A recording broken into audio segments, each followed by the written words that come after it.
აფხაზეთის ავტონომიური რესპუბლიკის მთავრობის წევრები კრწანიში ჩხაიძის ქუჩაზე არსებულ დევნილთა კომპაქტურ ჩასახლებაში მცხოვრებ მოსახლეობას შეხვდნენ. შეხვედრაზე აფხაზეთის ავტონომიური რესპუბლიკის განათლებისა და კულტურის მინისტრი ბექა ღვაჩლიანი, აფხაზეთის იუსტიციისა და სამოქალაქო ინტეგრაციის მინისტრი ალიონა ჩხოტუა კრწანისის მაჟორიტარობის კანდიდატთან ლევან ჯაფარიძესთან ერთად იმყოფებოდნენ. აფხაზეთის ავტონომიური რესპუბლიკის მთავრობის წევრებმა და ადგილობრივი ხელისუფლების წარმომადგენლებმა დევნილ მოსახლეობასთან ერთად დეტალურად განიხილეს კომპაქტურ ჩასახლებაში არსებული პრობლემები და ამ პრობლემების ერთობლივი ძალებით გადაჭრის გზებზე იმსჯელეს.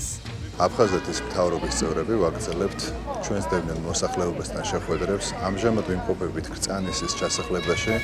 მოვისმინეთ ადგილობრივების პრობლემები, განვიხილეთ ადგილობრივ ხელისუფლებასთან ერთად აფხაზეთის მთავრობა უახლოეს მომავალში გადაჭრის ამ პრობლემებს. შეხვედრა იყო ძალიან გულთბილი, ბევრი საქმე გაკეთა, მაგრამ პრობლემები მაინც დარჩა, ბევრი პრობლემა მოსაგვარებელია. ერთადად იყო ესეთი სტრუქტურულ პრობლემებზე საუბარი ყოველდღიურზე, უფრო რომელიც ამ შეხვედრის მიღმაც ისედაც ყოველდღიურ რეჟიმში ვცდილობთ, რომ ეს პრობლემები მოვაგვაროთ. ძალიან კარგად ჩაერა შეხვედრამ, ვისაუბრეთ იმ პრობლემებზე, რაც ამ კონკრეტულ დასახლებაში არის და ვიცით, რომ ეს პრობლემები მოგვარდება, დარწმუნებული ვარ და ყველაფერი კარგად იქნება.